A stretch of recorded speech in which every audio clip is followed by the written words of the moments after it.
Já estamos de volta e o RN no Ar de hoje recebe para uma entrevista ao vivo o secretário de Turismo do Estado, Rui Gaspar. Bom dia, secretário. Bom dia, é um prazer estar aqui. Secretário, o governo do Estado tem investido muito nessa questão da divulgação do Rio Grande do Norte, nas feiras regionais, nacionais e até mesmo internacionais. E isso tem dado um bom resultado, né? Sem dúvida alguma, eu acho que o Estado do Rio Grande do Norte nunca se divulgou, nunca se promoveu tanto como nessa atual gestão do governador Robson Faria. E os resultados estão aí, né? O ano passado, comparado com o ano retrasado, 2016, comparado com 2015, nós fomos o único estado do Nordeste que cresceu no turismo internacional, crescemos 12%, foi o único que cresceu no Nordeste. E, só para citar um exemplo, da Argentina, a gente cresceu mais de 148%. Então, assim, são números muito expressivos. Esse ano, dados da Inframérica, da movimentação do aeroporto da Inframérica, a gente cresceu 7,8% de janeiro a maio desse ano, comparado com janeiro a maio do ano passado. A gente ainda não tem os dados, inclusive solicitei, antes de vir para aqui para essa entrevista, ao superintendente da Inframérica, mas eles não têm ainda os dados, vai me passar essa semana do mês de junho, que já terminou, mas é um número muito expressivo, porque a gente teve uma entrada de turistas a mais aqui no nosso estado de mais de 76 mil pessoas, o que representa um incremento na nossa economia de mais de 200 milhões de reais.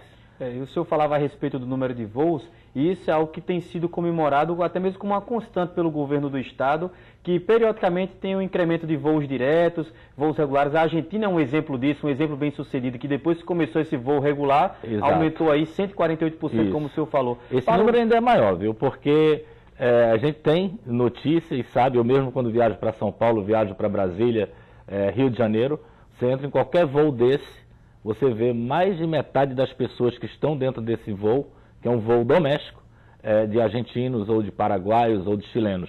O que ocorre? É que eu só tenho os dados da Polícia Federal, da Superintendência da Polícia Federal daqui, de quem fez a imigração aqui em Natal, em São Gonçalo do Amarante, no aeroporto. Eu não tenho os dados, por exemplo, de quem fez a imigração em São Paulo ou em Brasília e depois veio para cá. E aí eu falava a respeito desse incremento de voos, porque agora para esse período, até mesmo sazonal de férias, há um incremento natural. Como é que está essa questão do aumento de turistas agora para esse período de férias? Bom, a gente teve dados também da ANAC repassados para a Inframérica, solicitação de voos.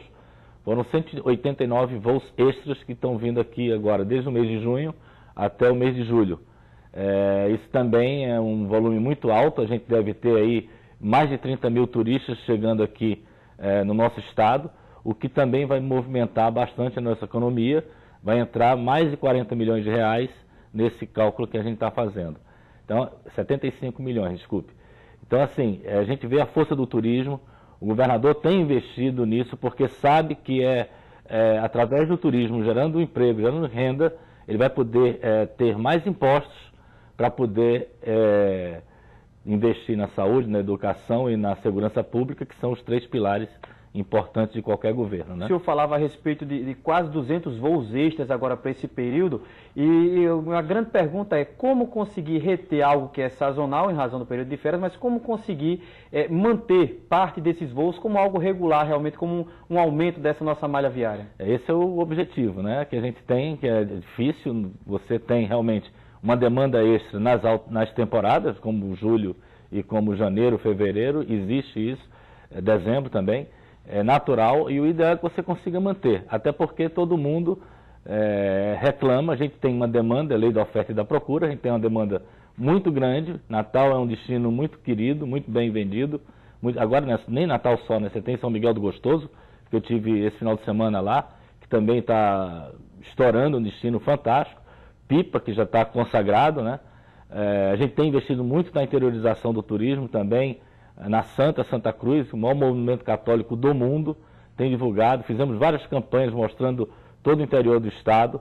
Agora, recentemente, com a empresa aérea Gol, fizemos uma campanha mostrando os 5 polos turísticos do estado, divulgando a Santa, divulgando São Miguel do Gostoso, divulgando Galinhos, divulgando Marcal, divulgando todos os nossos Mossoró, enfim, coisa que nunca foi feito antes em nenhum outro governo. A gente tem procurado fazer. O senhor falava a respeito da interiorização, mas não é apenas divulgar, é preciso também que tenha a contrapartida do próprio município em ter uma estrutura. Eu falo porque no caso da Santa mesmo, que o senhor citou como exemplo, um turista ele chega aqui em Natal e até pode fazer um passeio, mas é um passeio pontual, a cidade pouco mais do que aquilo vai oferecer, então falta também dessa preparação do interior? Falta. Santa Cruz é um caso atípico, né? Santa Cruz, eu digo que foi um destino criado pelo político, pelo Tomba, ele que criou esse destino turístico. Normalmente os destinos turísticos, eles são criados pela própria iniciativa privada, pelo povo que simpatiza e vai, como foi o caso de Pipa, por exemplo, e até de São Miguel do Gostoso, que o ente público, ele chega muito tarde, primeiro vem o ente privado. No caso de Santa Cruz foi o contrário, mas a gente tem relatos lá de empresários lá de Santa Cruz, gente que começou, tinha uma pousada com 5 apartamentos, hoje tem 50 apartamentos. Santa Cruz já está com mais de 500 leitos. Então, assim, tem crescido bastante. É claro que falta, eu acho, talvez até um hotel melhor qualificado lá para crescer mais ainda o turismo lá. E esse turista, mesmo esse turista que ele é itinerante ou que ele não durma lá, que ele vá lá e passe o dia, ele vai almoçar, ele vai comprar um negócio aqui, um negocinho ali e vai deixar dinheiro na cidade, né? Vai comprar alguma coisa, algum brinde, alguma coisa da Santa e vai deixar dinheiro na cidade. Recentemente, uma comitiva aqui do Rio Grande do Norte foi à Alemanha, né, numa série de ações, e uma delas era muito voltada para o turismo. Dessa viagem, o que é que se teve lá, o que é que abre-se de possibilidade com esse encontro bilateral Brasil e Alemanha? É uma experiência, né? A Alemanha é um país, eu sou fã da Alemanha, do alemão, é uma experiência que eu acho que ele só tem a agregar a gente. Tem o cônsul da Alemanha, o Axel, que é uma pessoa entusiasta, que tem trabalhado muito forte isso, esse contato principalmente da Renânia, que é como se fosse um estado com o Rio Grande do Norte. A Fé Comércio teve uma participação muito importante.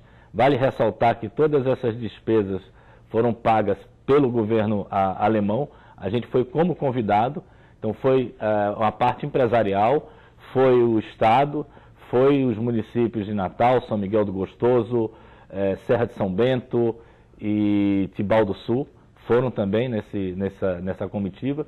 E eu acredito que o retorno nunca vem de imediato. A imprensa, me desculpe, mas sempre quer uma coisa assim pontual e que a gente tem um retorno rápido. E não é assim, principalmente o mercado internacional. O mercado internacional você planta hoje para colher daqui a 2 anos, daqui a 3 anos, que é o que a gente vem fazendo desde que a gente assumiu a Secretaria Estadual do Turismo e, sinceramente, até com resultados até bastante rápidos. Porque não é tão fácil você trabalhar o mercado internacional, principalmente em virtude do descaso que vinha o turismo até então, né? Falando a respeito do mercado internacional, a gente está aí às vésperas do início de reforma lá na pista, no Aeroporto Internacional de São Gonçalo do Amarante. Isso, de certa forma, quebra esse trabalho que o senhor falou de trabalhar para colher daqui a 2 anos e na hora de colher ter esse problema, é complicado? Como é que vocês estão encarando esse problema? É claro que não é uma coisa boa, né? Eu seria hipócrita aqui de dizer que seria uma coisa boa. Não é ruim para o turismo, é ruim para o próprio aeroporto também, é ruim para todo mundo vai perder. A informação que eu tenho, e tenho conversado bastante com o pessoal da Inframérica, é que eles estão tentando minimizar o máximo possível os danos que porventura a gente possa vir a ter. Segundo números passados pelo presidente da Inframérica, a queda que a gente teria seria em torno de 7%. Se for esse número, é razoável. Agora, é ruim a gente perder, porque a gente vai perder, vai deixar de ter o voo de Lisboa, que é um voo consolidado. A gente é a única cidade do Brasil onde 65% da ocupação do voo é de turistas internacionais e 35% é de brasileiro. Todas as outras capitais ao contrário, 65% é de brasileiro, 35% é de turista. Ou seja, a gente recebe mais do que manda.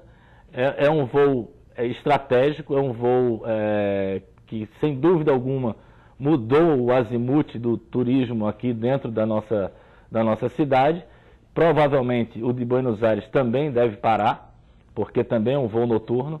O aeroporto não vai operar no período noturno, vai ser só no período diurno. Então, assim, é ruim, claro que é ruim, a gente vai deixar esse mercado internacional, como eu disse, que você planta hoje para colher daqui a 1 ano, daqui a 2 anos, daqui a 3 anos, vai ter uma quebra aí. Eu vou procurar continuar desenvolvendo o trabalho que a gente vem fazendo e minimizar o máximo possível a perda de turistas que a gente vai ter nesse período. É isso aí. Obrigado, então, pela entrevista de hoje, secretário. Bem entusiasta, né, com essa questão realmente do turismo, que movimenta muito. Até falam que essa é a nossa grande indústria aqui no Rio Grande do Norte. Eu acho que essa nossa galinha dos ovos de ouro, né? O turismo, não existe no nosso estado nada que gere tanto emprego e renda para a população como o turismo. Isso já foi provado em outras épocas, quando a gente já teve 2004, 2005, o ápice daqui, mexeu com construção civil, mexeu com toda uma economia e todo mundo ganhou na época, né, muito dinheiro em função dos turistas. Que volte esse tempo. É isso aí.